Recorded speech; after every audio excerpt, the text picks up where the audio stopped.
ఉండాలంటే నిరీక్షణ గలవారమై ఉండాలి.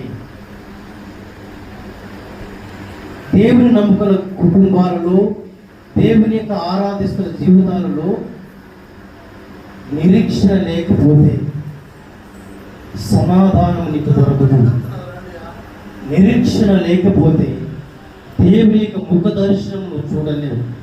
నిరీక్షణ లేకపోతే దేవునితో సహవాసము చేయలేము.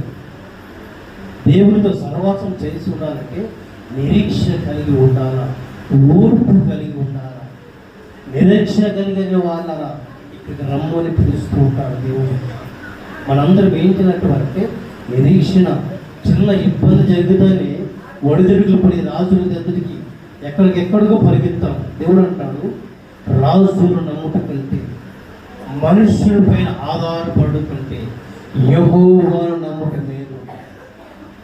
ఎందుకు ఈ మాట చెప్తున్నానంటే, మనుషులు ఎవరైనా కానీ లేదు, నీ దగ్గర కొంచెం ఉన్నంత వరకు, నువ్వు బలము నీలో ఉన్నంత వరకు, నీ దగ్గర సంపాదన ఉన్నంత వరకు నా అంటారు. కానీ అవన్నీ నీ ఎదుట లేకపోతే ఎవరు నీ ఎదుట రారు. అందుకే దేవుడు అంటాడు, మనుషులు నమ్మద్దు, రాజులు నమ్మద్దు, యెహోవాను మాత్రం ఆశ్రయిస్తే ఆయన్ను ముదిమి వచ్చి వరకు ఎత్తుకున్నవాడు ఆయన. ఒకవేళ మృతి చెందితే సమాధులు కూడా నేను ఒంటరిగా వదిలిపెట్టకుండా నీతో ఆయన సహవాసం చేసేవాడు. అంత త్యాగము, అంత ఆలోచన దేవుని పైన ఉండాలంటే నువ్వు ఏ స్థలంగా మార్చబడాలి? యూదా ఆయనకు పరిశుద్ధ స్థలం ఆయన.